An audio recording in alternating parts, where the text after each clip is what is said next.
menggapai cintanya. Cintanya siapa nih? Cintanya Allah Subhanahu wa taala. Kenapa perlu menggapai cintanya Allah? Karena hanya cintanya lah yang dapat memenuhi ruang hatimu dengan kesungguhan cinta. Ini saya liatin yang hadir nih banyak adik-adik nih, para pencari cinta. Tapi sebenarnya pencari cinta tuh bukan adik-adik aja. Ya, adik-adik mencari cinta tuh pandangannya mencari jodoh, mencari tulang rusuk katanya. Masya Allah, mencari tulang punggung ya. Kalau laki-laki baru mencari tulang rusuknya yang hilang. Padahal sebenarnya yang tercipta dari tulang rusuk itu hanya Siti Hawa dari Nabi Adam alaihissalam. Yang lain gak ada yang begitu. Jadi gak usah cari-carian dari rusuk siapakah sebenarnya saya berasal. Gak usah. Itu kalau laki-laki gitu pernah nikah dengan 9 perempuan, apa gak punya rusuk tuh? Teman-teman sekalian, para pencari cinta, adik-adik biasanya mencarinya dari mencari suami gitu. Dan orang sudah menikah juga bukan berarti berhenti mencari cinta ya, masih terus juga mencari cinta dari suaminya. Makanya sampai-sampai kalau udah lihat suaminya terlihat mulai mencurigakan, mereka pun jadi mulai panik. Kenapa nih suami saya? Apakah dia sekarang sudah mulai luntur cintanya kepada saya? Banyak cari cara, dari mulai cara-cara duniawi sampai cara-cara yang syar'i. Kenapa kamu puasa Senin Kemis? Biar suami gak kemana-mana. Kok kamu rajin sekali tiap pagi baca surat Ar-Rahman? Soalnya diajarin sama ustadz. Katanya kalau perempuan suka baca surat Ar-Rahman, insya Allah selalu dicinta sama suaminya. Teman-teman sekalian yang saya muliakan, sampai kapan kamu terus-terusan mencari cinta manusia? Sebagai anak biasanya dia sibuk mencari cinta orang tuanya, berusaha untuk menjadi seseorang yang berprestasi di sekolah, biar orang tuanya bangga padanya, biar orang tuanya sayang padanya, biar orang tuanya cinta padanya. Karena memang orang tuanya ngancem juga, kalau kamu gak naik kelas, mama gak kenal lagi sama kamu. Besokannya ternyata bagi rapot beneran gak naik kelas. Masuk kelas ditanyain sama mamahnya, gimana hasil rapot kamu? Kamu siapa ya? Jadi gak kenal. Karena ancamannya kan mama gak kenal sama kamu. Teman-teman sekalian yang saya muliakan, sampai kapan kamu terus-terusan mencari-cari cinta manusia? Anak mencari cinta orang tuanya, sudah mulai remaja mencari cinta lawan jenisnya, sampai menikah sibuk terus-terusan mencari cinta suaminya. Habis punya anak-anak, dia sibuk juga mencari cinta, rasa hormat, penghargaan dari anak-anaknya. Tidakkah kamu paham, teman-teman sekalian? Saya sering bilang, kalau kamu merasa jatuh cinta, itu sebenarnya Allah sudah mengajarkan bahwa kamu bisa secinta itu sama seseorang. Kalau kamu sedang patah hati, Allah juga lagi mengajarkan bahwa hatimu tuh bisa sepatah itu ketika ditinggalkan atau sudah tak lagi dicintai oleh seseorang. Allah lagi mengajarkan bahwa cinta manusia itu adalah cinta yang fana. Cinta manusia, cinta yang ada akhirnya. Cinta manusia, cinta yang mengenal kadaluarsa. Jadi saran saya, mulailah. Jika selama ini kamu sedang mengarahkan biduk kehidupanmu, setir kehidupanmu, kendali kehidupanmu menuju kepada cinta manusia, entah itu orang tua, entah itu pasangan, entah itu anak, entah itu siapapun aja orangnya, teman-teman saudara sekalian, segeralah putar arah, segeralah putar balik. Cinta manusia, jika kamu terus-terusan membiarkan hatimu seperti itu, hanya akan berjumpa dengan kecewa, hanya akan berakhir dengan patah hati. Mau sampai kapan kecewanya? Sampai saya nikah, Ustazah. Kamu pikir kalau udah selesai nikah udah kelar gitu, udah selesai mencari cintanya? Tidak, Dek. Tidak. Kalau hatimu kamu biarkan untuk dikuasai oleh rasa cinta kepada manusia dengan sebegitu besarnya, kamu menikah, bahkan kamu sampai jadi nenek-nenek sekalipun, tetap aja yang dikejar, yang dicari cinta manusia, gak ada selesai-selesainya. Segeralah putar balik, saran saya.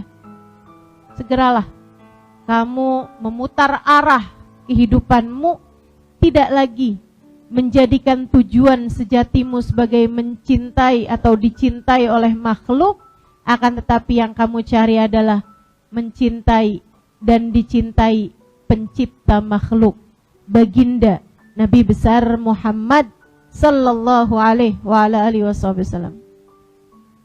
Jadilah seperti Sayyidah Zulaikha. Siapa tuh? Istrinya Nabi Yusuf alaihissalam. Dulu Imra'atul Aziz, istrinya bendahara negara awalnya. Habis itu naksir berat sama Nabi Yusuf, karena emang Nabi Yusuf ganteng. Sama nih kayak anak-anak zaman sekarang nih, naksir sama aktor Korea.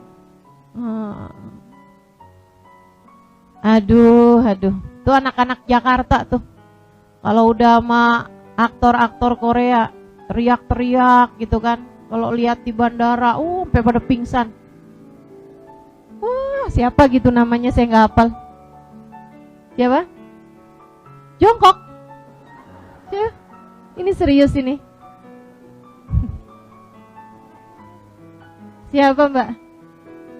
Son Joong Ki katanya. Iya. Wah, sampai pada pingsan. Ternyata karena belum sarapan. Saudaraku sekalian yang saya muliakan, nih, kalau kamu masih terusan seperti itu, tuh hanya akan berjumpa dengan kekecewaan demi kekecewaan. Ya, tidak begitu. Putar arah, segera putar arah. Nah, Sayyidah Zulaikha itu naksir sama Nabi Yusuf. Gimana ceritanya sih? Ini ya sekedar biar tahu lebih banyak fakta sejarah. Jadi dulu itu Zulaikha itu kembang desa, teman-teman. Yang paling cantik sedesa itu deh. Teman-teman sekalian, ini dia nih kembang desanya. Satu waktu, dan yang melamar dia banyak sekali. Orang-orang semuanya ingin menikah sama Zulaikha sebagai kembang desa.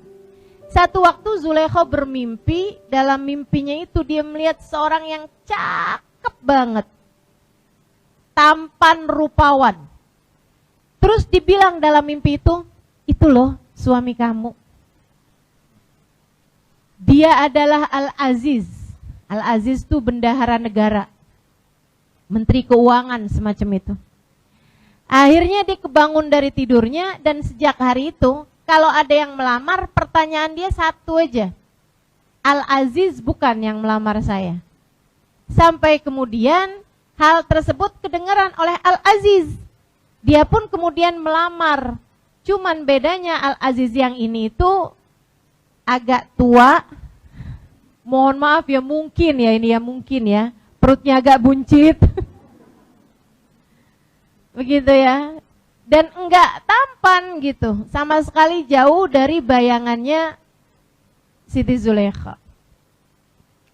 Dilamar, jadi baru datang lamarannya aja, belum ketemu sama orangnya. Begitu dibilang, saya ini datang kemari untuk mewakili Al-Aziz, melamar putri bapak gitu, pada bapaknya Zulaikha. Katanya Zulaikha, Al-Aziz, iya, saya mau. Langsung diterima tuh lamarannya. Begitu pas akad ketemu, lah kok gak sama kayak di mimpi saya. Tapi udah terlanjur, maka menikahlah Zulaikha dengan laki-laki tersebut, yang mohon maaf bukan cuman seperti yang tadi saya sampaikan, tidak tampan begitu ya, dan juga tidak semudah yang dia bayangkan. Ternyata juga mohon maaf kabarnya dia adalah seorang laki-laki yang tidak bisa sama perempuan, sama dengan impoten. Lengkap kan penderitaannya Zulaikha. Hingga satu waktu Al-Aziz ini membeli seorang budak dari pasar, kemudian merawatnya, membesarkannya di kayak semacam pavilion rumah gitu kan. Sebagai Al-Aziz dia punya istana yang sangat besar dengan rumah-rumah samping gitu, yang dihuni oleh ajudan-ajudan dan orang-orang beliau. Satu waktu Zulaikha ini pas lagi keluar dari rumah gitu ya, di halaman, dia ngeliat, lah cowok siapa tuh, persis banget kayak di mimpi saya. Dia adalah Nabi Allah Yusuf alaihissalam. Teman-teman saudaraku sekalian, mulailah Zulaikha kemudian mau makan, ingat dia dari tatap mata turun ke, tuh hati-hati adik-adik, hati-hati ini nih prosesnya hati itu ya. Pertama lihat gitu kan, kemudian terfitnah hatinya. Adik-adik saudara sekalian, jatuh cinta itu memang dari sananya gitu. Jatuh cinta itu memang takdir. Kita tuh nggak bisa milih mau jatuh cinta sama siapa. Tapi meneruskan rasa hati sesudah kamu jatuh cinta, itu yang ada dalam kendalimu. Yang ada dalam kendalimu. Jadi itu memang ujian dari Allah Subhanahu wa taala. Allah taruh rasa hati gitu.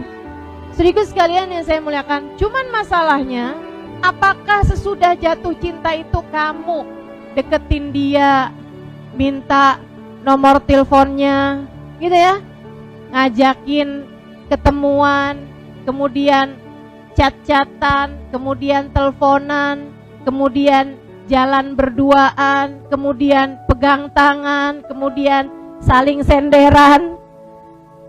Itu semuanya adalah pilihan yang kamu memilihnya atau tidak gitu. Jadi adik-adik saudaraku sekalian, hati-hati. Jangan suka nyalahin, saya bisa apa kalau sudah takdir menentukan saya jatuh cinta padamu? Saya bisa apa terhadap rasa hati saya? Ya kamu bisa. Rasa hati itu pertamanya memang dari Allah Subhanahu wa taala. Akan tetapi kamulah yang memutuskan mau apa sesudah rasa hati itu datang dalam hatimu, Dek. Jangan nyalahin, ya habisnya udah takdir, gimana ya, saya tuh gak bisa membohongi hati saya ya. Saya terperangkap dalam rasa yang tidak mampu saya kendalikan. Adik-adik saudaraku sekalian yang saya muliakan, nih Sayyidah Zulaikha ini memilih, memutuskan sesuatu yang salah terhadap Nabi Allah Yusuf alaihissalam. Padahal memang Nabi Yusuf tuh ujung-ujungnya akan ditakdir Allah Subhanahu wa taala sebagai suaminya Zulaikha gitu. Cuman masalahnya ini Sayyidah Zulaikha tidak mampu mengendalikan perasaannya. Beliau sendiri yang salah gitu. Makanya Allah Subhanahu wa taala ketika menceritakan tentang nafsu, Allah Subhanahu wa taala menceritakannya dalam surat Yusuf, teman-teman saudara sekalian. Katanya Zulaikha, ada juga yang mengatakan, ahli tafsir mengatakan bahwa itu adalah perkataannya Nabi Yusuf, wa ma ubarri'u nafsi innan nafsa la ammaratun bisu. Aku tak akan pernah membiarkan hawa nafsuku, sebab hawa nafsuku akan selalu mengajakku kepada keburukan. Gitu. Jadi kalau misalnya ada datang rasa jatuh cinta dalam hatimu terhadap seseorang, gitu kan, jangan kemudian kamu ikut-ikutin. Mungkin ini adalah jodoh saya, gitu kan. Akhirnya terus aja tuh kamu ikutin alurnya hati. Jangan dek, jangan. Bukan untuk itu kamu diciptakan Allah SWT, bukan. Bukan. Kendalikan hatimu, kendalikan hatimu. Ustazah, kalau misalnya nggak pakai pacaran gimana mau menikah? Saya nikah nggak pakai pacaran. Oh, langsung yang ngantuk pada langsung berdiri nih. Gimana ceritanya Ustazah? Gimana ceritanya gitu? Saya nikah nggak pakai pacaran. Saya lihat muka suami saya sesudah akad nikah. Saya tahu muka suami saya, oh dia nih. Oke lah, untung cakep. Saya taunya sesudah menikah, dia juga begitu. Lihat muka saya, itu sesudah akad nikah gitu kan. Ya mau gimana lagi, nggak bisa dibalikin. Masya Allah, ya udah terima ala kadar deh gitu kan. Teman-teman saya ikut sekalian yang saya muliakan, jadi nggak perlu tuh, kamu nggak perlu berpacaran untuk bisa menikah. Lagian yang pada menikah, emang kamu nikah sama pacar? Atau kalaupun menikahnya sama pacarnya, emang itu pacar pertama? Kebanyakannya tidak. Maka yuklah jagain hati teman-teman sekalian. Sampai kemudian Zulaikha terfitnah gitu kan. Kan ceritanya begitu tuh. Mulai tuh sering disuruh-suruh datang ke rumahnya Zulaikha, disuruh bawa ini, disuruh bawa itu, disuruh bersihin ini, bersihin itu. Dan Yusuf sebagai budak gitu ya, harus taat kepada tuannya gitu. Sampai kemudian satu waktu di saat suaminya sedang pergi gitu, dia minta Yusuf masuk dalam kamarnya. Begitu ada di dalam kamarnya, dia tutup semua pintu. Yusufnya nanya gitu, mau apa tuan gitu kan. Wah, saya mau sama kamu. Waduh. Dan itu teman-teman sekalian, seperti yang tadi saya sampaikan ya, Zulaikha itu perempuan yang sangat cantik. Dan Nabi Yusuf juga laki-laki yang sangat normal untuk suka sama perempuan yang cantik. Tapi apakah rasa itu kemudian dibiarkan? Sudah takdir kita untuk saling mencintai, wahai Yusuf. Iya, wahai Zulaikha. Nggak gitu. Nggak gitu ceritanya, teman-teman. Kamu adalah seorang laki-laki yang pernah hadir dalam mimpiku. Begitu juga dengan dirimu, wahai Zulaikha. Nggak gitu, saudaraku sekalian yang saya muliakan. Tidak pernah dibenarkan percintaan yang tidak halal dalam Islam. Dan cinta itu tidak pernah cukup sebagai alasanmu berbuat dosa. Camkan ucapan saya adik-adik. Ini nasihat saya kepadamu. Cinta tidak pernah cukup sebagai alasanmu untuk berbuat dosa. Gak ada ceritanya. Habisnya cinta gimana dong? Saya gak bisa mengendalikan rasa hati saya. Seharian saja saya gak teleponan sama dia, hati saya berantakan gitu.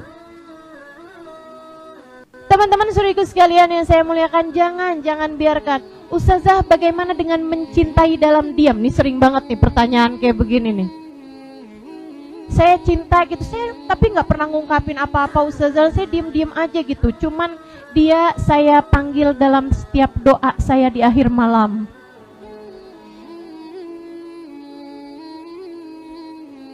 Ngapain dek? Kalau memang dia jodohmu, dia akan datang kepadamu. Dan kalau bukan jodohmu, kamu mau doain jodohnya orang? Jangan ya, jangan. Gak usah pakai sebut nama orang. Teman-teman saudaraku sekalian saya muliakan, lagi pula kamu bahkan tidak tahu apakah dia yang terbaik bagimu. Kamu gak tahu apakah dia adalah yang terbaik bagimu. Maka biarkan urusan jodoh Sama halnya dengan urusan ajal, biarkan Allah yang memberikannya kepadamu, sebab Dia yang paling tahu yang terbaik untukmu. Sampai kemudian Nabi Yusuf bilang, ma'adallah, aku berlindung kepada Allah. Nabi Yusuf mau kabur, ditarik sama Siti Zulaikha sampai robek bajunya bagian belakang. Saat itulah suaminya ternyata buka pintu, dia datang. Mungkin ketinggalan handphone.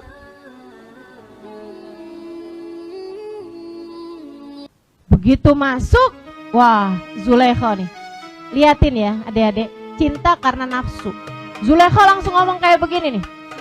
Apa hukuman buat seorang laki-laki arada bi ahlika su, yang hendak berbuat keburukan kepada istrimu? Jadi kayak dia nih mau melecehkan aku gitu. Nah, ini cewek biasanya emang kalau udah malu kayak begitu tuh. Udah malu suka kayak gitu tuh.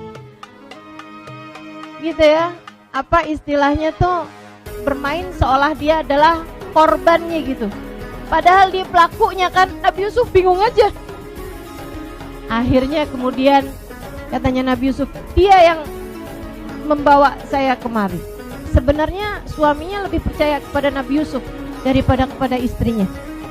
Ya kan, memang yang paling tahu kita biasanya orang paling dekat sama kita ya kan. Jadi udah paham gitu. Kemudian diputuskan begini begitu, hingga akhirnya teman-teman saudaraku sekalian, Nabi Yusuf kemudian berada dalam penjara ya, karena doanya juga. Nabi Yusuf ngerasa kayaknya jadi orang ganteng nih susah banget ya. Ternyata jadi orang ganteng dari zaman dulu sampai sekarang susah ini ya. Jadi Nabi Yusuf lebih memilih untuk dipenjara. Beliau pun dipenjara selama berpuluh-puluh tahun, hingga akhirnya kemudian sekeluar beliau dari penjara, teman-teman saudaraku sekalian, itu juga keluarnya karena memang orang udah tahu bahwa ternyata Nabi Yusuf adalah orang yang bertakwa pada Allah Subhanahu wa taala, dan dia mentakwil mimpinya seorang raja, hingga seterusnya ya. Dari kisah ini yang mau saya ceritakan, akhirnya, dan itu saat beliau keluar dari penjara itu, Zulaikha tuh sudah jadi seorang perempuan beriman, memantaskan diri untuk seorang laki-laki soleh. Nah ini nih, kalau saya ditanya, Ustazah apa yang harus saya lakukan sambil menunggu jodoh? Jadilah kamu seorang perempuan beriman yang memantaskan diri untuk seorang laki-laki yang soleh. Sebab at-thayyibat lit-thayyibin, hanya perempuan-perempuan baik-baik untuk laki-laki yang baik-baik juga. Dan hanya perempuan yang jelek juga, buruk akhlaknya, buruk ibadahnya, buruk perangainya, untuk laki-laki yang buruk juga. Jadi ibu-ibu, teman-teman, adik-adik, saudaraku sekalian saya muliakan, berusahalah untuk bisa meraih kesolehan kamu sebagai seorang perempuan, hingga nanti Allah Subhanahu wa taala, buat adik-adik ya, hingga nanti Allah Subhanahu wa taala jadikan suamimu juga seorang laki-laki yang soleh. Dan buat ibu-ibu juga, jangan selalu aja nyalahin suami mulu. Ya gimana Ustazah, saya jadi perempuan soleha, imam saya aja kayak begitu. Imam saya nih, suami saya Ustazah, dia juga sholatnya terlambat, dia juga kalau bangun subuh kesiangan. Ya saya akhirnya juga jadi kayak begitu gitu. Teman-teman sekalian, gak gitu. Kamu berubah menuju kepada kebaikan, yang di sekelilingmu pun juga akan berubah menuju kepada kebaikan-kebaikan itu. Yang tadi saya mau sampaikan, Nabi Yusuf akhirnya menikah sama Siti Zulaikha sesudah Siti Zulaikha-nya telah meraih cinta, bukan lagi cinta manusia, akan tetapi cintanya Allah Subhanahu wa taala. Saudara sekalian, Siti Zulaikha menjadi seorang perempuan yang bertakwa. Kenikmatannya ada pada zikirnya kepada Allah Subhanahu wa taala. Kenikmatannya adalah saat lisannya menyebut-nyebut nama Allah Subhanahu wa taala. Hatinya terjaga, ia persembahkan hanya untuk Allah Subhanahu wa taala. Ia telah meraih derajat tinggi dari meraih cintanya Allah Subhanahu wa taala. Satu hari Nabi Yusuf datang ke rumah, sudah beliau adalah suami dari Zulaikha ya, dan beliau juga menjadi seorang Al-Aziz, seorang bendahara negara, persis seperti yang dimimpikan oleh Zulaikha di masa mudanya gitu, di masa belianya. Dia panggil-panggil, Zulaikha, Zulaikha, sayang, Zulaikha. Saudaraku sekalian, ternyata Zulaikhanya nggak dengar karena sedang asyik dengan urusannya sama Allah. Dia sedang zikir, sedang nikmat sekali. Sampai Nabi Yusuf buka pintu mendapati istrinya sedang di atas sejadah. Saudaraku sekalian, saya melakukan sedang beribadah pada Allah Subhanahu wa taala. Dia kemudian bilang, "Wahai Zulaikha, saya dari tadi memanggilmu." Kata Zulaikha, "Maafkan saya Yusuf, saya tidak mendengarmu. Saya dari tadi sedang berzikir, wahai Yusuf, maafkan saya tidak mendengarmu." Teman-teman saya sekalian, Nabi Yusuf kemudian bilang, "Dulu aja kamu tuh kalau ngelihat saya nggak berkedip." Kemudian Zulaikha mengatakan, "Kuntu uhibbu Yusuf." Dulu aku mencintai Yusuf, akan tetapi sesudah aku kenal Tuhannya Yusuf, aku tak lagi memerlukan Yusuf. Karena teman-teman, cinta manusia itu semuanya fana. Sebab manusia itu semuanya pasti ada akhirnya gitu. Apalagi percintaan yang dari hawa nafsu, itu pasti segede apa cintanya, secepat itu pula hilangnya.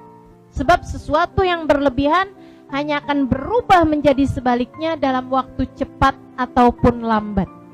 Saya ulangi, sesuatu rasa yang berlebihan hanya akan berubah menjadi sebaliknya dalam waktu cepat ataupun lambat. Makanya ada banyak sekali nih cinta manusia nih yang saya liatin nih. Diawali dengan aku tak sanggup hidup tanpamu. Habisnya nikah sebulan, 2 bulan, 3 bulan, 4 bulan, 5 bulan. Kalau berantem bilangnya aku tak sanggup hidup denganmu. Dulu sebelum nikah ngelihat semua orang nggak ada yang cantik selain istri saya, selain calon istri saya, selain pacar, selain dia gitu. Nggak ada yang menarik selain dia. Kayaknya semuanya mendorong ya. Semuanya nih yang menarik cuman perempuan itu aja gitu. Atau dalam pandanganmu semua laki-laki nggak ada yang menarik cuman dia aja. Habisnya menikah setahun 2 tahun gitu, lihatnya yang kayaknya semua orang di luar sana menarik selain istri saya. Sepertinya semua orang di sana cakep semua selain suami saya. Sepertinya laki-laki semua di luar baik semua selain suami saya. Nah itu tuh karena sesuatu itu kalau dasarnya adalah cinta yang karena hawa nafsu, hanya akan segera berakhir teman-teman saudara sekalian. Jangan cari cinta manusia. Ia fana. Ia akan hancur. Ia akan habis. Ia hanya akan berada dalam masa kadaluarsa. Rasa itu akan hilang saudara sekalian. Terus kepada siapa cinta ini seharusnya aku tambatkan, Ustazah? Kalau kamu bertanya seperti itu, kamu harus tahu bahwa hatimu diciptakan bisa ngerti jatuh cinta sedalam itu, kemudian ketika ditinggalkan bisa patah hati sedalam itu juga, karena Allah Subhanahu wa taala hendak mengenalkan kepadamu cintanya yang sejati. Allah ketika mencintai seorang hamba, dipenuhinya tangki cinta, tangki hati hamba tersebut dengan cinta yang utuh darinya, membuat dia tak lagi perlu terhadap cinta siapapun. Seorang anak yang dipandang Allah dengan pandangan penuh cinta, seorang anak yang dipandang Allah Subhanahu wa taala dengan pandangan penuh rahmat. Teman-teman saudaraku sekalian, ia mulai merasakan cinta Allah Subhanahu wa taala. Ia tidak lagi sibuk mencari-cari cinta orang tuanya. Ia tak lagi sibuk mengemis-ngemis cinta dari orang-orang di sekelilingnya. Ia tak lagi sibuk mencari-cari perhatian dari orang-orang yang ada di sekelilingnya. Sebab ia tahu dimanapun ia berada, Allah selalu bersama dengannya. Dia cukup dengan kasih sayang Allah. Dia cukup dengan pandangan rahmatnya Allah SWT. Seorang anak muda, seorang perempuan belia, seorang laki-laki belia, ketika dia mulai merasakan cintanya Allah SWT, ia tidak sibuk nyari pacar seperti halnya teman-temannya. Justru yang sibuk ia lakukan adalah mencari rahmatnya Allah. Yang sibuk ia lakukan menggapai cintanya Allah. Yang sibuk ia lakukan membenahi hatinya sehingga mencintai Allah dan Rasulnya lebih dalam daripada cintanya kepada siapapun. Di saat malam ia menengadahkan tangannya sesudah beberapa rakaat sholat yang ia lakukan. Ia berkata, ya Allah, di saat teman-temanku mencari cinta manusia, ya Allah, izinkan aku untuk Engkau kenalkan dengan cintamu, ya Allah. Ya Allah, izinkan hatiku mencintaimu. Dan Engkau pandanglah aku dengan pandangan cintamu.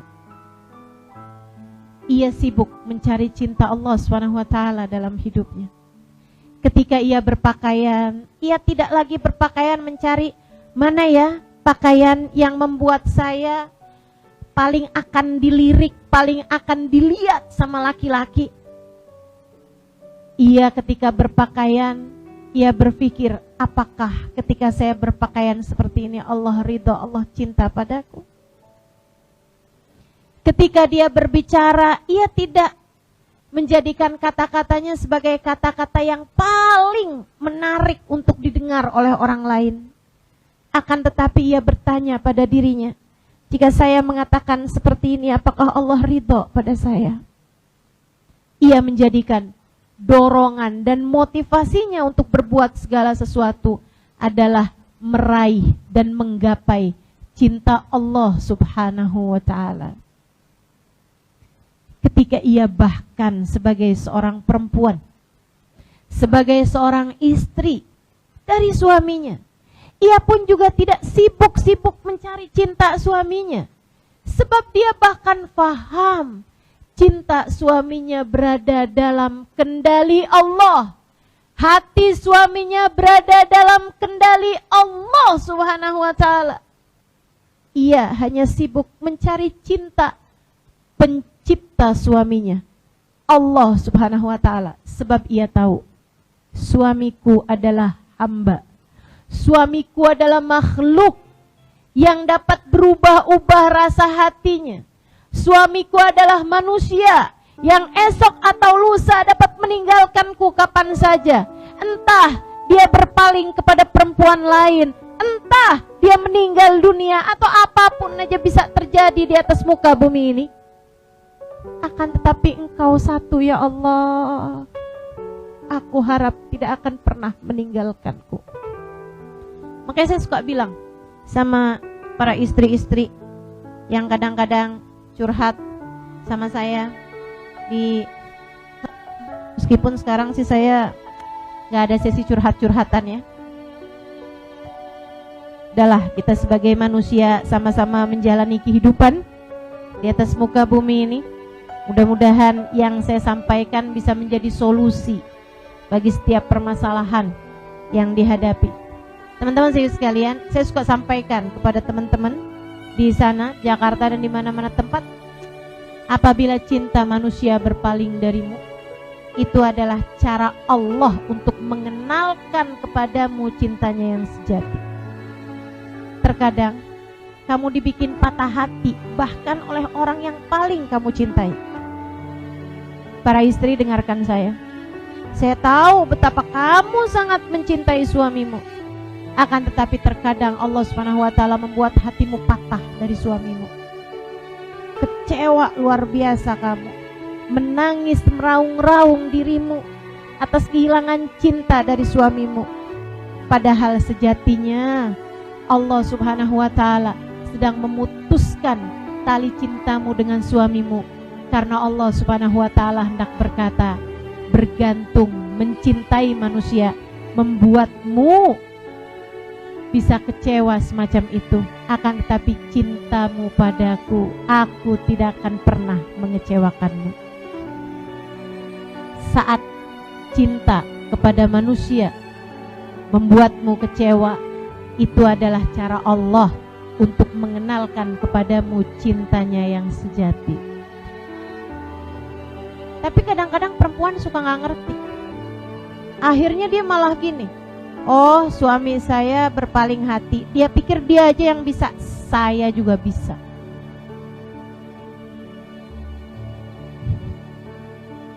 Masya Allah, Masya Allah. Ini orang gak ngerti-ngerti nih.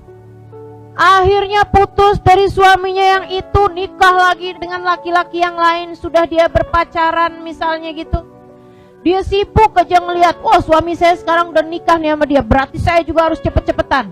Selesai masa iddah langsung nikah.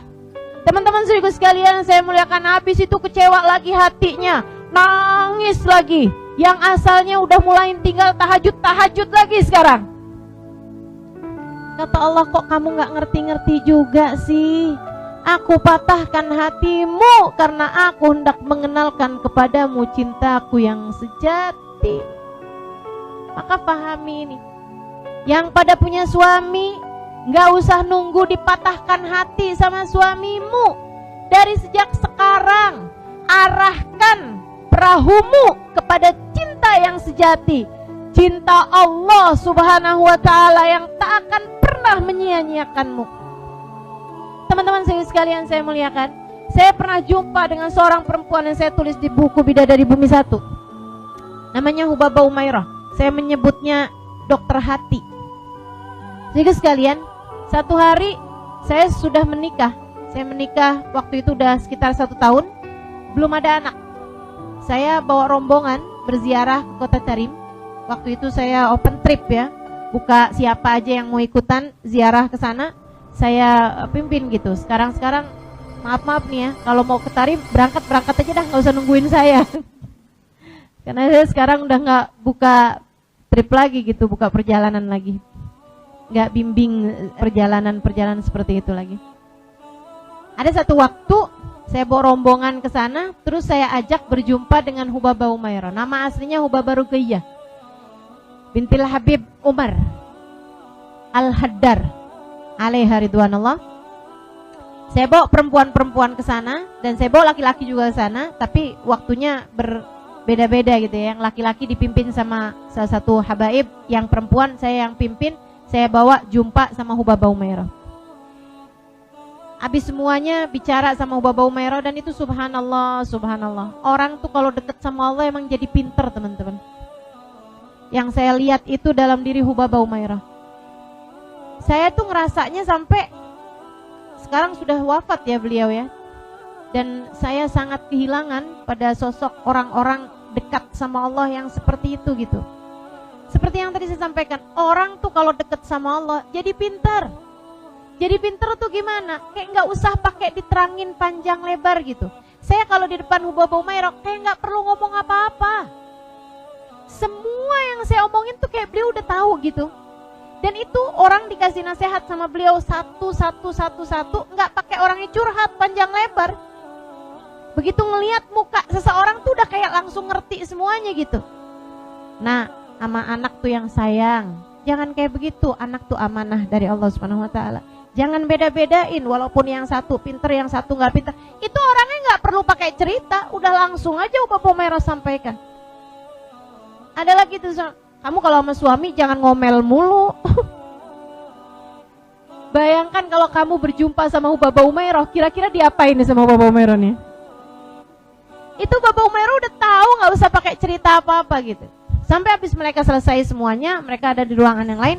Saya bilang sama Hubabah Umairah, Hubabah sekarang giliran saya nih Hubabah. Saya bilang, Hubabah doain saya dong Hubabah, biar saya punya anak. Saya udah nikah setahun nih Hubabah, saya bilang saya belum punya anak. Hubabah Umairah terus ngomong begini sama saya, jadi kamu minta didoain biar punya anak. Buat apa? Asli teman-teman, selama ini saya nggak pernah minta sama orang doa biar punya anak. Sama halnya dengan kalau ada orang doa minta jodoh gitu ya, nggak pernah ada yang nanya buat apa. Kamu nih misalnya gitu ya, Ustazah doain dong Ustazah biar saya segera dipertemukan dengan jodoh. Pasti kamu bilang kalau bingung kalau saya balik nanya gitu, kamu pengen punya suami? Iya Ustazah, buat apa? Ayo buat apa? Coba saya tanya nih sekarang, buat apa? Biar yang nafkahin saya. Kamu lupa hanya Allah satu sang pemberi rizki. Iya juga ya. Bingung, buat apa coba? Ayo coba kepikir jawaban buat apa kalau urusan jodoh.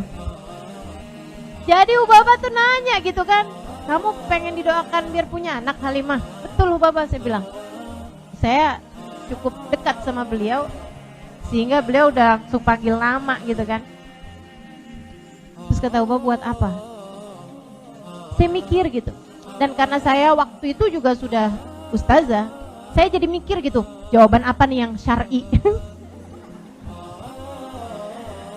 Biar kelihatan jawabannya yang ustazah banget gitu kan.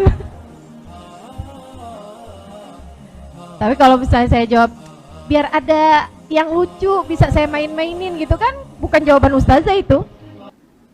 Jadi saya bilang gitu, biar ada yang mendoakan kalau saya meninggal dunia. Syar'i belum? Syar'i. Jawaban ustazah bukan? Ustazah.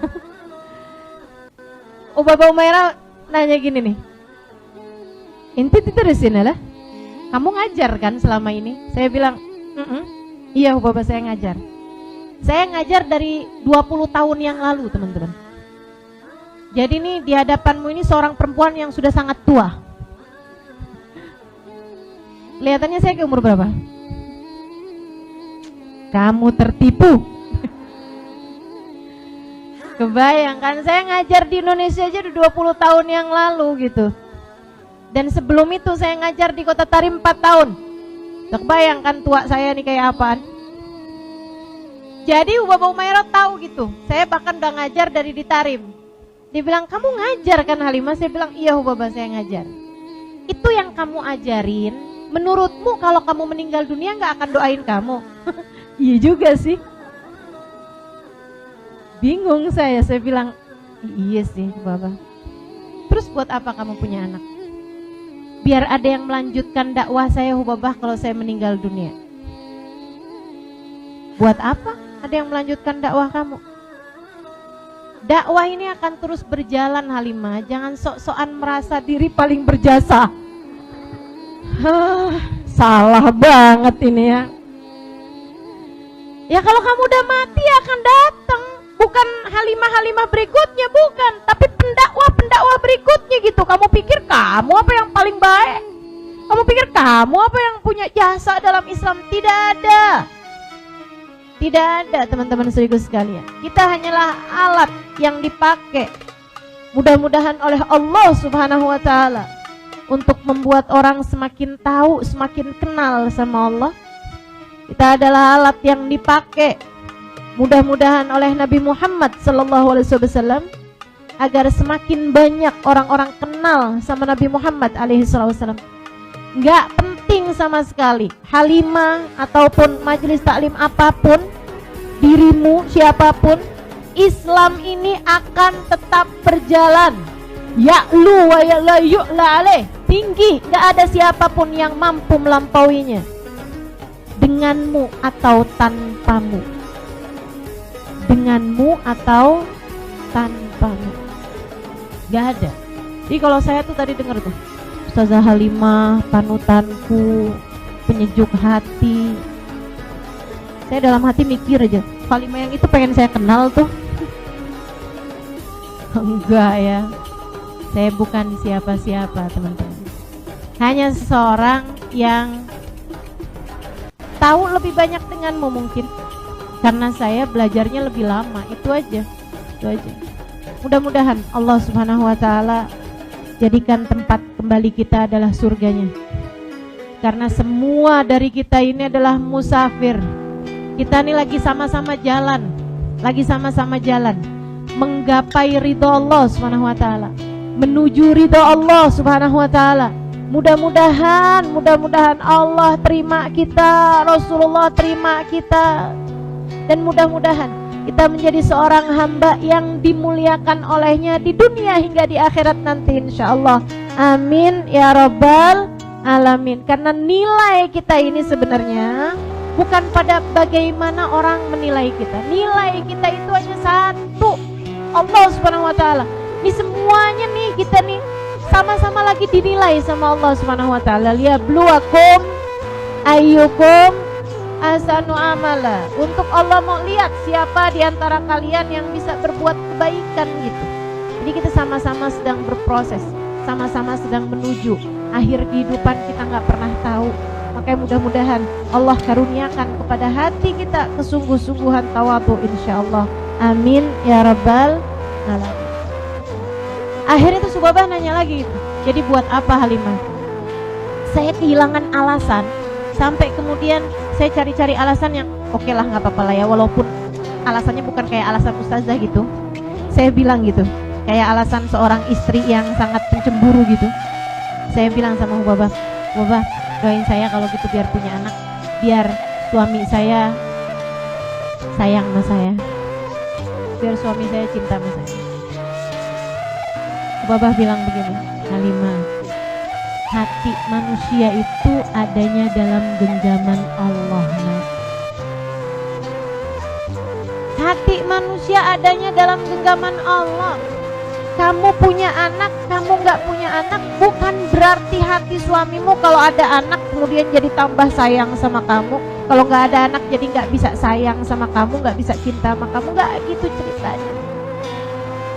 Beliau kemudian melanjutkan dengan berkisah mengenai diri beliau sendiri. Yang saya ketika mendengar itu jadi ngerasa, ya Allah, betapa masih panjangnya jarak, betapa masih panjangnya perjalanan yang harus saya tempuh untuk bisa punya rasa hati yang seperti beliau itu. Beliau rupanya dari muda, dari kecil sudah menambatkan hati kepada yang semestinya, menggapai ridha Allah, mencari hanya cinta Allah Subhanahu wa taala. Beliau bilang, kamu tahu Halimah, semasa saya belia dulu, semasa saya kecil dulu, saya selalu berdoa kepada Allah Subhanahu wa taala, ya Allah, saya tak mau hidup tersibukkan darimu. Sesudah beliau sebelumnya ngomong kayak begini, udahlah Halimah, ada anak gak ada anak nak, kamu gak merasa dunia ini udah begitu sibuknya memalingkanmu dari Allah Subhanahu wa taala. Kamu mau hidupmu lebih sibuk lagi sehingga kadar kamu mengingat Allah, kesibukan kamu kepada Allah menjadi sangat-sangat sedikit. Kamu mau punya anak itu sibuk nak, membuat kamu jadi tersibukkan dengan urusan-urusan dunia. Beliau kemudian bercerita, saya Halimah waktu kecil, saya bilang sama Allah, selalu saya berdoa, ya Allah, saya tidak mau hidup saya tersibukkan dengan selain-Mu. Ya Allah, saya mau hidup saya hanya sibuk dengan-Mu. Maka jika saya menikah membuat saya sibuk sehingga tak lagi konsentrasi penuh kepadamu, jangan nikahkan saya ya Allah. Ada jomblo-jomblo yang mau doa begitu? Ada adik-adik yang pengen doa begitu, berani doa begitu? Hubabah Umairah melakukannya, Dek. Ya Allah, saya tak mau hati saya sibuk dengan selain-Mu. Sehingga kalau saya menikah membuat saya sibuk dengan selain-Mu, jangan nikahkan saya ya Allah. Tapi Allah kemudian menikahkan saya, Halimah. Datang jodoh saya istikharahkan, keluarga mengistikharahkan, hasilnya baik, saya pun menikah. Dan saya tahu memang keberadaan suami rupanya bukan untuk menyibukkan saya, akan tetapi untuk membantu saya beribadah pada Allah Subhanahu wa taala. Sejak hari itu doa saya berubah, doa saya berganti.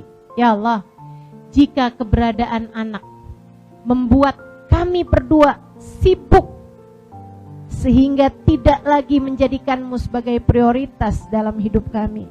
Ya Allah, jangan kasih kepada kami anak. Dan rupa-rupanya demikian keadaannya, sehingga sampai dengan sekarang kami tidak pernah punya anak, Halimah. Karena kami tahu itu adalah yang terbaik yang Allah berikan dalam kehidupan. Hamba-hamba peraih cintanya Allah. Apakah beliau hidupnya tidak bahagia? Sangat bahagia. Karena beliau menjadi seorang yang tersambung erat. Doanya setajam tajam pedang, teman-teman sekalian. Lihat apapun aja udah paham segalanya. Menjadi hamba yang begitu dekat dengan Allah Subhanahu wa taala, dekat dengan Nabi besar Muhammad sallallahu alaihi wasallam. Hidupnya ma bainahu wa bainallah, hidupnya antara dia dengan Allah Subhanahu wa taala. Jalla jalaluhu wa ta'ala azamatu. Atau izinkan saya menceritakan perempuan lain yang juga ada di dalam buku Bidadari Bumi 1 juga ini ya. Cuman kan kalau dengerin beda rasanya biasanya daripada kalau baca ya. Meskipun sisanya tuh ada banyak tuh, silahkan baca sendiri ya. Teman-teman sekalian saya muliakan, ada namanya Hubabah Khadijah. Ini saya jumpa sama beliau di akhir-akhir kehidupan beliau.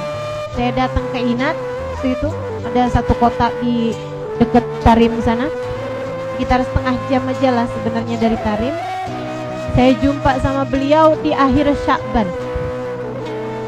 Waktu saya pertama kali pandang wajahnya, saya jadi tahu bahwa ternyata di atas muka bumi ini ada hamba-hamba tercinta di sisi Allah. Mukanya kita baru pandang aja mengingatkan kita kepada Allah Subhanahu wa taala. Saya setiap lihat beliau itu, saya langsung menunduk dalam gitu. Saya bilang, ya Allah, ampuni dosa-dosa saya ya Allah. Padahal beliau nggak ngomong apa-apa. Ini perempuan, waktu ada teman saya datang ke situ, ada teman saya cerita, dia bilang saya berapa waktu yang lalu datang ke Hubabah Khadijah namanya, Hubabah Khadijah bin Syekh Abu Bakar bin Salim. Itu beliau teman saya nih, ustazah juga, dan beliau lagi sakit tenggorokan. Padahal sebagai seorang ustazah menyampaikan itu kan harus pakai suara. Jadi itu mengganggu sekali ya kalau sakit tenggorokan, sakit banget gitu, kayak ada lukanya gitu di tenggorokan, radang sepertinya. Dia datang ke Hubabah Khadijah terus bilang, Hubabah doakan dong, ini nih leher saya nih sakit banget. Buat nelen aja sakit, buat bicara sakit, buat makan lebih-lebih lagi, buat minum aja sakit. Bapak doakan saya, doakan leher saya ini, tenggorokan saya biar cepet baik gitu. Bapak Khadijah taruhin tangannya, diusap-usap sambil didoakan, tapi habis itu ngomong begini, Ma'agal sabrek, katanya gitu. Kamu tuh ya sabarnya dikit amat sih. Yang sabar dong nak. Kalau lagi dikasih sakit tuh tanda Allah lagi cinta sama kamu. Innallaha idza ahabba abdan ibtalah. Allah kalau sedang cinta seorang hamba, dikasihnya sakit hamba tersebut. Kamu tahu enggak? Saya tuh kalau berapa hari enggak dikasih sakit, saya suka angkat tangan, saya tanya sama Allah, ya Allah, saya kok lama enggak dikasih sakit? Apakah artinya engkau lupa pada hambamu ini ya Allah? Cakep bener ya. Orang-orang yang hatinya gak pernah lagi mencari cinta manusia, gak tertarik sama cinta siapapun, hatinya penuh dengan hanya mencintai Allah Subhanahu wa ta'ala. Jadi sekalian, ketika saya jumpa sama Hubabah Khadijah, itu sebelum saya ada orang dari kampung mana gitu yang juga lagi ngobrol. Hubabah Khadijah lagi ngobrol sama tamunya gitu. Terus beliau nanya, kayak misalnya gitu ya, beliau nanya gini nih, kalian dari mana gitu. Terus orang-orang itu bilang gitu, dia bilang kami Hubabah, misal dari Lok Semawe Hubabah, misalnya. Terus Hubabah bilang begini, oh dari sana, saya punya loh temen di sana, namanya misalnya gitu, namanya Salamah, kamu kenal nggak sama dia? Orangnya begini. Oh kami kenal Hubabah. Oh gimana tuh kabarnya? Orangnya mukanya langsung kayak kelihatan sedih gitu, terus bilang, maaf Hubaba, itu yang namanya Hubaba Salama itu sekarang sudah meninggal dunia, maaf Hubaba, gitu. Hubabanya begitu dengar, oh meninggal, Masya Allah, senengnya. Saya di sudut ruangan bengong. Ada gitu orang, diceritain bahwa ada orang lain meninggal dunia, dia bilang, ya ampun senengnya. Itu kan konsepnya tuh saya nggak pahami waktu itu. Konsep pecinta sangat suka untuk berjumpa dengan yang dicinta. Pecinta sangat rindu untuk berjumpa dengan yang dicinta. Tuh konsep itu belum saya pahami teman-teman. Konsep pecinta sangat suka untuk berjumpa dengan yang dicinta. Pecinta sangat rindu untuk berjumpa dengan yang dicinta. Tuh konsep itu belum saya pahami teman-teman. Saya pikir, kenapa nih Hubaba kok ngomongnya gitu ya? Apa jangan-jangan punya kebencian gitu sama Salamah ini? Jadi dia meninggal, oh bagus dah meninggal. Hubaba kemudian nanya lagi gitu, kalau yang namanya bini kamu kenal? Terus dia bilang, itu juga udah meninggal Hubaba. Masya Allah, senengnya. Saya kapan ya? Ya Allah. Jadi sekalian yang saya muliakan, itu akhir Sya'ban. Hingga kemudian beberapa hari sesudahnya, malam Jumat pertama di bulan Ramadan, hanya kayak mungkin 10 hari, 11 hari dari hari saya berjumpa Hubabah Khadijah, kami dengar kabar Hubabah meninggal dunia. Hubabah Khadijah. Saya pun ikut bertakziah waktu itu, dan cerita ini saya dapat dari yang khidmah sama Hubabah. Ada seorang perempuan khidmah sama Hubabah dari masa kecilnya, tinggal bersama dengan Hubabah sampai dia menikah, sampai dia punya anak. Dia suami sama anak-anaknya tinggal di rumah bawahnya Hubabah Khadijah. Hubabah Khadijah tinggal di rumah atas, bagian atas, dia ini tinggal di rumah bagian bawahnya. Hubabah yang orang perempuan yang tinggal di bawah rumahnya itu yang khatimahnya Hubabah, dia cerita. Dia bilang, saya nggak paham kalau maksudnya Hubabah Khadijah tadi malam itu mau meninggal, ya Allah. Saya kok benar-benar nggak ngerti ya. Hubabah itu tadi malam bilang, nanti kamu kalau habis selesai sholat, kami selesai sholat maghrib, dia bilang sama saya, nak kamu mau turun kan, mau buka puasa, makan malam sama suami dan anak-anak kamu. Dia bilang, iya Hubabah, karena mereka buka puasanya kurma aja sama air. Habis itu mereka sholat maghrib gitu. Habis sholat maghrib, perempuan ini turun ke bawah buat makan malam bersama dengan anak-anaknya dan suaminya. Dia bilang, nanti begitu azan isya cepetan naik ya, soalnya hari ini saya mau pergi ke undangan, mau pergi pesta. Baik Hubabah, sambil heran dia turun ke bawah, dia siap-siapin makanan buat suaminya dan anak-anaknya. Habis pas mereka makan, dia bilang, Hubabah kok aneh ya. Dia bilang katanya hari ini mau pergi ke pesta. Siapa orang mau nikahin anak di bulan Ramadan kayak begini gitu. Tapi ya karena Hubabah yang bilang, Hubabah gak akan bohong kan gitu. Yaudah kalau gitu kamu cepet-cepetan deh. Begitu adzan isya kedengeran, suaminya bilang, biar saya yang rapiin, biar saya yang cuci-cuci piring, kamu naik aja temenin Hubabah Khadijah mau sholat isya.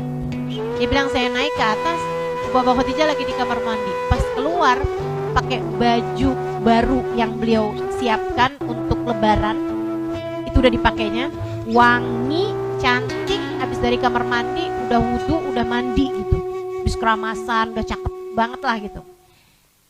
Hubabah beneran mau pergi ke pesta. Pestanya siapa Hubabah bulan Ramadan seperti ini? Hubabahnya kasih isyarat untuk diam karena beliau mau sholat sunnah tahiyatul wudu ya, sholat sunnah wudu dulu gitu. Beliau habis selesai sholat sunnah wudu, dia nanya lagi, Hubabah mau pesta siapa Hubabah? Hubabahnya diem aja. Dibilang, yuk kita harus cepet-cepet nih. Sholat qobliyah isya, sholat isya, habis selesai sholat isya, zikir-zikir, sholat ba'diyah isya. Yuk kita terawih, kita mesti cepet-cepetan terawih. Sholat terawih 20 rakaat, habis itu sholat witir.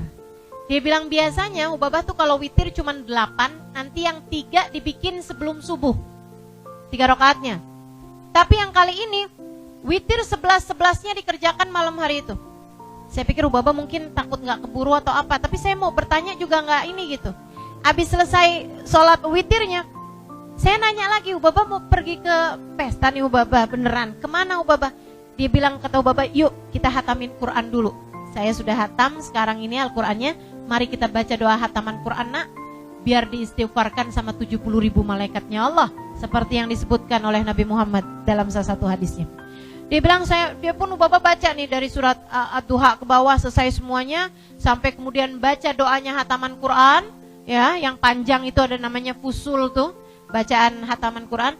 Selesai sampai sampai bacaan doanya selesai semuanya, Ubaba kemudian berdiri, senyum, kemudian bilang, sekarang nih saya mau berangkat, seneng banget gitu kelihatannya.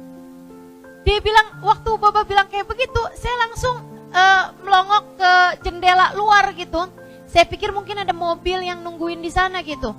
Saya lihat nggak ada mobil, nggak ada apa. Memang aneh juga kalau Ubaba bilang menuju pesta gitu, karena selama ini kalau ada pengantin itu nggak bisa ngarep Ubaba Khadijah datang. Justru pengantinnya yang dibawa ke rumahnya Ubaba Khadijah. Dari mulianya beliau sebagai seorang perempuan, teman-teman saudaraku sekalian, sampai kalau ada pengantin pengen dapat berkahnya Ubaba Khadijah, bukan Ubaba Khadijahnya yang datang ke acara pesta mereka, pengantinnya yang dibawa ke rumahnya Ubaba Khadijah buat dapetin doa gitu. Ulama tuh kalau datang ke sana, mereka pasti akan nyari keberkahan dari Ubaba Khadijah ini gitu. Dia bilang, saya lihat Ubaba Khadijahnya masuk kamar, saya ikutin. Terus saya bilang, Ubaba, katanya mau pergi ke undangan pesta gitu. Kata Ubaba, iya nih nak, sekarang saya pergi. Beliau kemudian naik ke atas tempat tidur, beliau mulai tuh baca, la ilaha illallah, la ilaha illallah. Saya samperin beliau, Ubaba katanya mau pergi, sekarang saya mau pergi. Ubaba mau ke undangannya siapa? Ubaba bilang, saya mau pergi ke undangan Allah. Dia bilang, saat Ubaba sebut Allah, pahamlah saya bahwa Ubaba nih dari tadi nih rupa-rupanya sudah diberitahu. Memang ada ustazah orang sebelum meninggal itu dia udah diberitahu. Hampir semua teman-teman, hampir semua para walinya Allah Subhanahu wa taala tidak meninggal dunia kecuali sesudah mereka diberitahu oleh Allah Subhanahu wa taala kapan tepatnya, jam berapa, menit berapa mereka akan meninggal dunia. Gak usah khawatir. Jangan kamu kira kita di atas muka bumi ini sama semua tempatnya. Enggak ada. Saudaraku sekalian yang saya muliakan, yang dekat-dekat dengan Allah Subhanahu wa taala, Allah akan bagi tahu kepada mereka hal-hal yang tidak diberitahu kepada orang awam semacam kita. Karenanya memang dekat sama Allah Subhanahu wa taala, apalagi cinta dan dicinta oleh Allah Subhanahu wa taala, itu adalah segala yang kamu perlukan. Sebab kau udah cinta dan dicinta Allah Subhanahu wa taala, tak ada lagi yang kamu perlukan. Seperti mana para kasih Allah Subhanahu wa taala yang saya ceritakan ini, teman-teman saya sekalian. Ubabah kemudian bilang, Allah telah mengundang saya. Dia bilang, baru paham saya kalau maksudnya Ubabah adalah meninggal. Saat itu juga saya pun segera pegang tangannya, saya bilang, Ubabah jangan pergi. Nanti saya sama siapa? Ubabah jangan pergi, Ubabah jangan pergi. Ubabah sembari tersenyum berkata, nah, saya sudah begitu lama merindukannya. Saya sudah sangat lama menginginkannya. Dia bilang, dan dari senyumnya Ubabah, kemudian leganya hatinya, rasa senengnya mau meninggal dunia, sampai bikin saya jadi, ini kayaknya meninggal barengan Ubabah Khadijah enak nih. Saya kemudian bilang, kalau gitu bawa saya juga bersamamu Ubabah. Kalau gitu saya mau ikutan juga. Ubabah senyum lagi kemudian berkata pada saya, nah, setiap orang punya waktunya masing-masing. Kamu belum datang waktunya. Biarkan saya yang pergi sekarang menuju Allah Subhanahu wa taala. Ubabah kemudian bilang sama saya, sampaikan salam saya kepada semua orang nanti yang datang. Saya meminta maaf kepada mereka dan katakan kepada mereka juga, jika mereka ada salah sama saya sudah memaafkan mereka semua. Beliau kemudian melihat ke atas, tersenyum lebar dan berkata, La ilaha illallah Muhammad Rasulullah kemudian meninggal dunia. Pecinta saat hidupnya nggak sama dengan yang nggak cinta sama Allah. Saat matinya juga nggak sama. Semua orang mati, teman-teman. Semua orang akan mati. Akan tetapi matinya pecinta dengan bukan pecinta nggak akan pernah sama. Dan kamu tidak punya kesempatan lain untuk menuju kepada cinta Allah selain di sini. Sekarang, saat kamu masih ada di atas muka bumi ini, nggak ada waktu lagi kamu untuk bisa deketi Allah hingga kemudian meraih cintanya, meraih keridhaannya, kecuali saat sekarang ini, saat kamu berada di atas muka bumi ini. Kamu nggak bisa, ya udah dah, saya nanti aja dah deketin Allahnya. Saya cinta sama Allah ntar aja dah. Kalau umur saya udah 60-an tahun. Kamu tahu apa tentang urusan umur? Allah itu, kita nggak pernah tahu di kali yang keberapa saat kita datang padanya dia akan membukakan kepada kita pintu. Maka sisa hidupmu, jadikan aja dirimu terus-terusan mengetuk-ngetuk pintunya, hingga suatu saat nanti ia berkenan membukakan pintu itu untukmu. Seperti katanya Imamul Haddad, lam azal bil babi waqif farhaman rabbi wukufi wa biwadil fadli akif fa'adim rabbi ukufi. Saya akan terus-terusan berdiri di pintumu ya Allah, hingga engkau berkenan untuk menyayangiku, dan kesian kepadaku, engkau berkenan membukakan untukku pintu. Saudaraku sekalian yang saya muliakan, nih kita punya sisa umur, gak tahu berapa lama lagi nih umur kita akan datang, umur kita akan pergi, umur kita akan tiba waktunya berakhir. Saudariku sekalian yang saya muliakan, akan tetapi menujunya pasti. Jika kamu hidup dalam jalan cinta pada Allah Subhanahu wa Ta'ala, kamu pun akan mati sebagai seorang pecinta. Dan jika kamu sepanjang hidup di dunia hanya sibuk dengan urusan dunia, menurutmu dengan apa kamu akan menghadap Allah Subhanahu wa Ta'ala? Hanya pecinta yang akan dibukakan pintu oleh sahibul bait dengan perasaan penuh sukacita.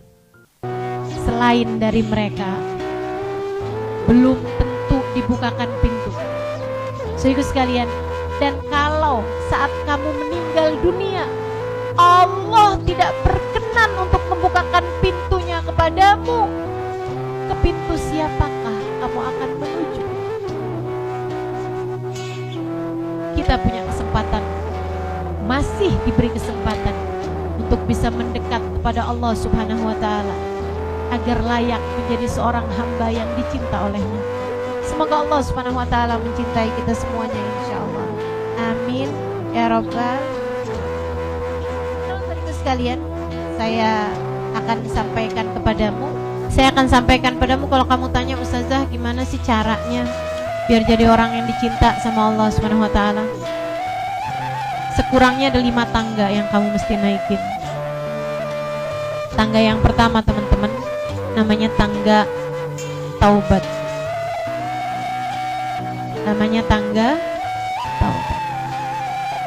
Taubat itu semacam mandi, membersihkan diri dari dosa-dosa. Bukan artinya taubat itu mandi, bukan. Semacam itu, membersihkan diri gitu. Taubat itu ngebersihin diri dari dosa-dosa dengan cara nggak ada di dosa-dosa itu lagi. Sama kayak kamu saat mau pergi misalnya ke rumah seseorang yang sangat kamu muliakan, tapi kamu sebelum datang ke rumah orang tersebut sangat kamu muliakan, sangat kamu harapkan, gitu ya. Kamu sebelum datang ke rumah dia tuh, kamu terjatuh di got, kamu terjatuh di kubangan lumpur, kamu kena becekan Misalnya, kamu turun dari kendaraan, kemudian kamu terjatuh, terpleset, kemudian badan kamu kotor. Adakah kiranya kamu tetap pergi kepada orang yang kamu muliakan itu, atau kamu ganti baju dulu, bersih-bersih dulu? Bersih-bersih dulu. Sebab kalau kamu datang dengan kotor-kotor seperti itu di pintu yang sangat kamu muliakan, yang sangat kamu hormati tersebut itu, bisa jadi kamu gak akan dibukakan pintu. Bau kayak begitu, kotor seperti itu, udah gak jelas nih rupanya, jatuh ke got ya, jatuh ke kubangan gitu. Apalagi kalau kubangannya isinya kotoran-kotoran, tentu kan gak akan dibukakan pintu gitu. Pulang dulu, bersih-bersih dulu. Itu yang namanya taubat. Kamu mau meraih cintanya Allah Subhanahu wa ta'ala, maka berhentilah dari berbuat dosa.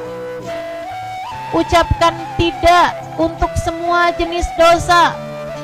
Adik-adik yang masih pacaran, kamu pengen nyari cintanya Allah, dek, gak ada cara lain kecuali dengan kamu tinggalkan pacarmu tersebut. Datang padanya, bilang halalin atau putusin. Kan begitu. Kalau dia mau halal, yaudah ayo gitu.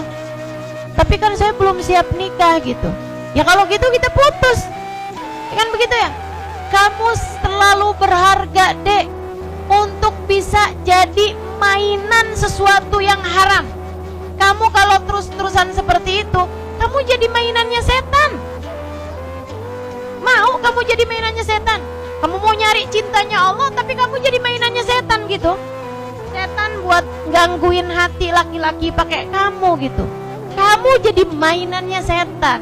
Begitu rendahnya kah dirimu? Tidak, tentu saja. Kamu jauh lebih berharga daripada itu, maka tinggalkan. Adik-adikku sayang, tinggalkan. Ustazah, saya nggak tahan ustazah. Saya udah niat nih, saya mau putus hari ini. Saya mau putus, saya nggak mau dosa. Saya nggak mau dosa gitu. Tapi begitu ngelihat muka dia ustazah, leleh hati saya. Saya nggak jadi mutusin dia. Gimana nih ustazah? Kamu perlu kekuatan. Kekuatan siapa? Kekuatan Allah. Cobalah bangun nanti di waktu malam, sholatlah beberapa rakaat dari sholat sunnah, tahajud atau sunnah witir. Sholatlah dengan sholat taubat. Kemudian mintalah kepada Allah Subhanahu wa ta'ala, ya Allah, ya Allah, ya Allah, aku tak mau ya Allah datang kepadamu dalam keadaan engkau murka padaku. Dan aku tahu ya Allah, selama ini aku masih mengerjakan hal-hal yang engkau murkai ya Allah. Tapi aku tidak bisa meninggalkannya. Tanpa hidayah dan taufik darimu, bantulah aku ya Allah. Bantulah aku ya Allah. Jangan biarkan diri ini terus-terusan berlumuran dosa dan noda ya Allah. Tolong hambamu ya Allah. Nangis dek, minta sama Allah. Allah tuh kalau diminta bakal ngasih. Orang minta dunia aja, padahal Allah gak suka loh. Allah gak cinta sama dunia, Allah gak suka sama dunia. Aduh, katanya Nabi Muhammad, dunia ini musuhnya Allah. Tapi ada orang minta sesuatu yang Allah gak suka, Allah kasih. Apalagi kamu minta hidayah, apalagi kamu minta ampunan, apalagi kamu minta rahmatnya Allah, mintanya cintanya Allah. Itu adalah sesuatu yang Allah sangat mencintainya, Allah sangat menyukainya. Ketika kamu memintanya, Allah pasti bakalan kasih. Percaya saya. Dengan syarat kamu minta. Allah itu suka melihat hamba-hambanya yang meminta.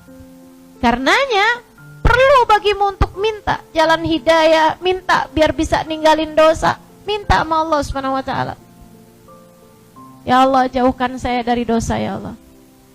Buat ibu-ibu, buat siapapun juga, jika kamu merasa sulit untuk meninggalkan satu dosa, misalnya dosa riba, utang mulu, panci yang kemarin belum lunas,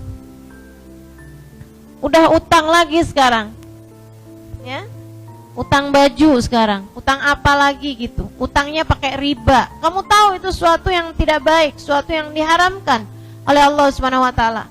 Tapi walaupun udah niat berulang kali, saya nggak mau utang lagi, saya nggak mau utang lagi gitu. Kalau ada orang jualan lagi, beli lagi, utang lagi gitu, ya Allah, ini kok hati lemah sekali ini ya terhadap urusan kreditan, misalnya gitu. Kamu pengen kekuatan hati, minta sama Allah Subhanahu wa taala. Urusan besar, urusan kecil, terutama urusan meninggalkan dosa, minta kepada Allah Subhanahu wa taala. Ya Allah, mampukan saya meninggalkannya ya Allah, mampukan saya meninggalkannya ya Allah. Teman-teman saya sekalian, nanti sama Allah dibantuin. Nanti sama Allah dibantuin. Kamu jadi ngerasa yang ternyata alhamdulillah bisa juga nih gitu. Dah tuh teman-teman saya sekalian, taubat yang nomor 1. Tinggalin perbuatan dosa, nyesel sama Allah Subhanahu wa taala. Ya Allah, jangan biarkan saya berada dalam jalan salah ya Allah. Tetapkan saya dalam jalan-Mu ya Allah. Itu nomor 1. Kemudian yang nomor 2, teman-teman saudaraku sekalian, habisnya taubat kamu mesti berilmu, belajar. Alhamdulillah sekarang ini kan mau belajar gampang nih. Tinggal buka YouTube gitu. Tinggal buka Instagram, asal jangan nyarinya yang nggak bener. Mau nyari apa aja kan ada gitu kan. Belajar. Tapi kamu mesti kenali dulu siapa yang kamu belajar darinya. Nyarinya ulama yang punya silsilah ilmu sambung kepada Nabi besar Muhammad sallallahu alaihi wasallam. Ketahuan bergurunya dari siapa, dianya berguru dari siapa, terus seperti itu. Kemudian pegang erat-erat, nggak usah pakai bingung-bingung, ikuti aja gitu, pelajari aja. Ustazah, apakah harus ada kayak ketemu baiat, saya gurumu, saya muridmu? Nggak perlu seperti itu. Saya bahkan kepada guru-guru saya nggak pernah seperti itu. Nggak pernah yang saya datang kepada guru saya terus bilang, akui saya sebagai muridmu gitu, atau kita baiat gitu ya, nggak ada seperti itu. Kami ikut pada apa yang beliau sampaikan gitu kan. Kami pegang apa yang beliau sampaikan kepada kami. Dan insya Allah dengan cara itu kita bisa diakui tidak hanya di dunia, akan tetapi juga sampai di hari akhirat nanti dari para ulama-ulama kita. Saya bahkan pernah dengar dari Habib Hasan bin Abdullah bin Umar Asy-Syatiri. Beliau pernah mengatakan bahwa kedekatan murid dengan gurunya bukan terukur dari banyaknya salaman, banyaknya kita ngabisin bekas minumannya misalnya, atau tangan beliau pernah ditaruh di atas kepala kita, ditaruh di dada kita gitu ya. Enggak, bukan dari hal-hal yang seperti itu. Bukan dari hal-hal yang seperti itu. Akan tetapi Allah ngelihat bagaimana hatimu mencintai dia dan bagaimana hatimu sami'na wa ata'na terhadap apa yang beliau sampaikan. Kita dengar dan kita patuhi. Kita dengar dan kita patuhi. Amalkan dalam kehidupan, gitu ya. Kalau seperti itu kamu benar terhadap seseorang, maka insya Allah mudah-mudahan Allah Subhanahu wa taala menjadikan kita sebagai murid-murid dari orang tersebut hingga nanti hubungan ini bisa panjang sampai ke akhirat, insya Allah. 1, taubat. Yang kedua, ilmu, karena ibadah perlu ilmunya. Yang ketiga, takwa teman-teman. Apa itu takwa? Laksanakan perintah Allah, tinggalkan larangan Allah Subhanahu wa taala. Salah satu bagian dari takwa juga, pastikan makanan, minuman yang masuk ke dalam perutmu adalah makanan dan minuman yang halal. Jangan berani-berani sama yang bukan hakmu. Walaupun kelihatannya itu kayak milikmu, kamu makan enak kelihatannya, sejatinya di dalam perutmu ia akan menjadi energi negatif, mencegahmu dari berbuat taat dan mengajakmu selalu berbuat kesalahan dan dosa-dosa. Katanya seorang syekh Asyibli, beliau mengatakan, man akalal halal ata'at jawarihu syam aba, wa man akalal haram asat jawarihu syam aba. Siapa yang makanannya halal, anggota tubuhnya akan mudah berbuat ketaatan, mau atau tidak mau. Dan siapa yang makanannya haram, maka anggota tubuhnya akan berbuat kemaksiatan dan dosa-dosa, mau atau tidak mau. Dan yang keempat, ada 5 semua tangganya nih. Yang pertama tadi tangga taubat. Yang kedua tangga ilmu, kamu harus ngerti ilmunya untuk beribadah kepada Allah tuh. yang benarnya seperti apa, caranya sholat, caranya wudhu, caranya puasa dan lain sebagainya harus sesuai dengan aturan yang Allah Subhanahu wa taala telah tetapkan. Yang ketiga adalah jalan takwa harus kamu tempuh, laksanakan semua perintah Allah, tinggalkan semua larangan Allah Subhanahu wa taala. Dan yang keempat, teman-teman saudara sekalian, pengen jadi hamba Allah yang dicinta, hatimu bersihkan. Jangan biarkan hatimu ada kebencian terhadap siapapun. Jangan. Kamu susah buat dicinta sama Allah kalau hatimu masih punya kebencian terhadap siapapun. Jadi jangan ada pengecualian dalam hatimu untuk kamu maafkan. Saya sih maafin ya semua orang kecuali dia tuh. Seumur hidup saya gak akan pernah maafin dia. Di dunia sekalipun saya maafin, di akhirat nanti saya akan tuntut dia di hadapan Allah. Ini ya sama orang-orang yang suka bilang, ntar di akhirat saya akan beginiin dia, saya akan begituin dia. Saya mau tanya nih sama orang yang suka ngomong begitu, kamu kapan diangkat jadi panitia akhirat? Sejak kapan kamu diminta kolaborasi sama malaikat Malik, sama malaikat Ridwan? Kamu sama dia sama-sama makhluknya Allah, sama-sama akan diadili di hadapan Allah. Bahkan bisa jadi tempat dia lebih mulia di sisi Allah. Bagaimana mungkin kamu akan menyeret dia atau menuntut dia atau memberhentikan dia di hadapan Allah Subhanahu wa taala? Kita tidak punya hak apa-apa. Dan teman-teman saudara sekalian, sebenarnya kalau kamu lagi marah sama seseorang, kemudian rasanya kayak kamu nggak bisa maafin dia, kayak rasanya tuh yang aduh ini terlalu menyakitkan nih buat saya, terlalu menyakitkan buat saya tidak akan memaafkan dia gitu. Itu sebenarnya adalah cara Allah untuk mengingatkanmu betapa sebenarnya dosa-dosamu juga tidak termaafkan di sisinya. Allah tuh kamu bilang, gimana? Kamu gak mau maafin dia? Selama ini kamu berbuat dosa padaku, aku pun juga bisa saja tidak memaafkanmu. Teman-teman saudaraku sekalian, sebab tidak ada orang berbuat apapun di atas muka bumi ini kecuali dengan izin Allah, kecuali dengan sepengetahuan Allah. Dan itu adalah pelajaran bagimu. Ketika ada orang berbuat salah padamu, pelajaran bagimu. Kok kamu pun selama ini juga dapat berbuat kesalahan yang sama, dan bahwa sebagaimana orang itu sebaiknya kamu maafkan. Bukankah kamu juga selama ini berharap Allah memaafkan kesalahanmu? Maka maafkan. Siapapun saja yang pernah berbuat salah kepadamu, maafkanlah dia. Man afa ufi, siapa yang memaafkan kesalahan orang lain, Allah akan mudah untuk memaafkan kesalahan dia. Dek, jangan mau-maunya menaruh kebencian dalam hatimu kepada siapapun. Hatimu terlalu berharga. Ia adalah barang paling mahal yang kamu punya, teman-teman. Jangan taruhkan yang kotor-kotor dalam hatimu. Jangan taruhkan yang menjijikkan dalam hatimu. Jangan taruhkan yang berbau amis, berbau pesing, berbau bangkai. Jangan.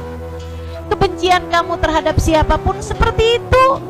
Itu sama aja ruangan paling indah nih kamu mau pakai buat kamar pengantin. Masa kamu akan taruh di situ kotoran ayam? Masa kamu akan taruh di situ kotoran sapi misalnya? Gak ada, tentu saja jangan. Buang jauh-jauh keluar halaman rumahmu itu, belakang halaman rumahmu itu. Ada orang berbuat salah kepadamu, buang jauh-jauh darimu. Lupakan begitu aja. Sebagaimana dia berbuat salah padamu, kamu pun juga mungkin untuk berbuat salah. Atau gini Ustazah, biarkan Allah nanti yang akan membalas. Gak usah. Kamu jangan melibatkan Allah urusan balas-membalas. Itu biarkan jadi urusan Allah Subhanahu wa ta'ala. Kamu gak usah ikut-ikutan. Gak usah. Akan selalu ada karma dalam kehidupan ini. Dia berbuat salah sama saya, nanti dia akan dibalas sama Allah. Kamu gak mikir ucapanmu itu bisa jadi juga yang sekarang terjadi ini adalah karma untukmu, karena kamu pernah berbuat salah di masa yang lalu. Betul? Jadi jangan biarkan kebencian mengotori ruang hatimu, sehingga hatimu pantas untuk diturunkan cintanya Allah. Kemudian tangga yang terakhir, kalau kamu ingin menjadi seorang yang dicinta dan mencintai Allah Subhanahu wa taala, teman-teman saudariku sekalian yang saya muliakan, cintailah para kekasih-kekasihnya. Di sanalah Allah bertahta. Kata Rumi, jangan kau kira masjid itu hanyalah sebuah bangunan di mana Allah disolati di sana. Masjid yang sesungguhnya adalah hati para wali, hati para pecinta Allah Subhanahu wa taala. Di sanalah Allah bertahta. Kalau kamu ingin menjadi seseorang yang dicinta oleh Allah Subhanahu wa taala, deketilah para kekasih-kekasihnya. Deketilah para ulama-ulama, cintailah mereka. Dan kalau bicara tentang manusia yang dicinta di sisi Allah Subhanahu wa taala, tak ada manusia lebih dicinta oleh Allah Subhanahu wa taala daripada sang baginda Nabi besar Muhammad sallallahu alaihi wasallam. Deketilah Nabi Muhammad, cintailah Nabi Muhammad, rinduilah Nabi Muhammad. Sangat mungkin hatimu menjadi hati yang dicinta Allah Subhanahu wa taala. 5 hal tersebut jika ada pada dirimu, kamu naiki tangga taubat. Kamu pun belajar dan cari tahu tentang bagaimana ilmu mendekat pada Allah Subhanahu wa taala, beribadah pada Allah. Kemudian kamu tempuh jalannya sesudah kamu mengerti ilmunya, dengan kamu menjadi hamba yang bertakwa, menjalankan semua perintah Allah, sholat gak pernah tinggal, auratnya ditutup, jauh dari segala dosa-dosa, jagain makanannya, jangan pernah ada makanan haram masuk dalam dirimu. Kemudian yang keempatnya, hatimu kamu bersihkan dari segala kebencian, hatimu kamu bersihkan dari hasud, dari riya, dari ujub dan lain sebagainya. Kemudian yang kelimanya, kamu cintai para kekasih-kekasih Allah, terutamanya kamu cintai Nabi besar Muhammad sallallahu alaihi wasallam. Maka kelima hal tersebut jika kamu lakukan, hatimu layak untuk Allah Subhanahu wa taala meletakkan cintanya kepadamu. Dan ketika Allah sudah mencintaimu, teman-teman sekalian, dengarkan hadisnya. Ketika Allah cinta kepadamu, innallaha idza habba abdan nada Jibril. Allah apabila mencintai seorang hamba, dia akan memanggil malaikat Jibril. Ya Jibril, inni uhibbu fulanan ibn fulan fa ahibbah. Wahai Jibril, aku cinta kepada hambaku fulan bin fulan, maka cintailah dia. Malaikat Jibril pun mencintai orang tersebut. Kemudian malaikat Jibril memanggil kepada penghuni langit. Di sana ada malaikat Mikail, sang pembagi rizki. Di sana ada malaikat Raqib Atid yang mencatat amal perbuatanmu.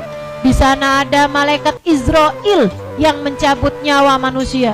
Di sana ada malaikat-malaikat atas langit sana, bahkan ada para nabi-nabinya Allah Subhanahu wa taala, rohnya berkumpul di atas langit sana. Malaikat Jibril memanggil, ya ahlas sama, innallaha yuhibbu fulan ibn fulan fahibbu.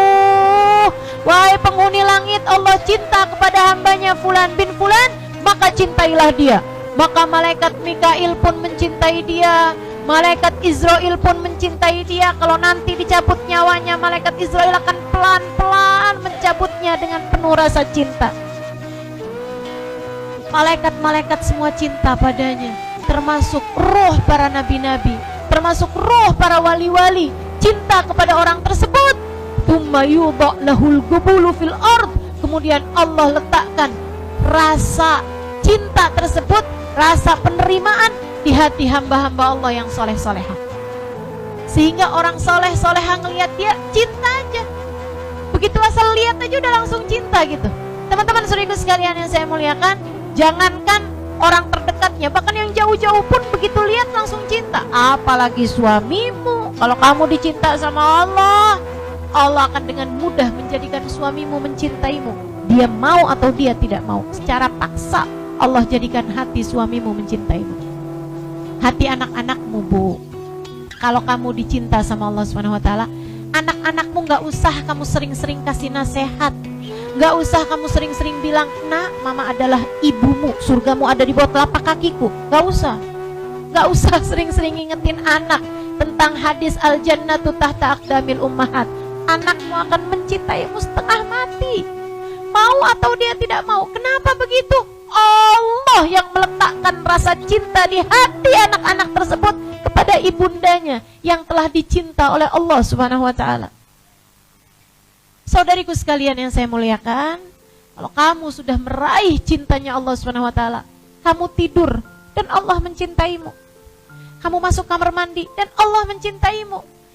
Kamu pergi dan Allah mencintaimu. Kamu keluar rumah dan Allah mencintaimu. Kamu duduk di tempat ini dan Allah mencintaimu. Sehingga rahmat Allah diturunkan atasmu dan mengalir kepada orang-orang yang ada di sekitarmu. Keberadaanmu bisa menjadi tempat turunnya hujan rahmat Allah di atas muka bumi dan mencegah bala bencana turun di atas muka bumi ini. Saudariku sekalian yang saya muliakan, mari meraih cinta Allah Subhanahu wa taala. Sebab jika itu kita dapatkan, akan memenuhi semua kebutuhan kita terhadap cinta dari siapapun. Rabbana zalamna anfusana wa illam taghfir lana wa tarhamna lanakunanna minal khasirin.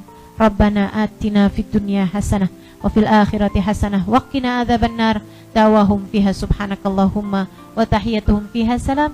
Akhiru da'wana anil hamdulillahi rabbil alamin.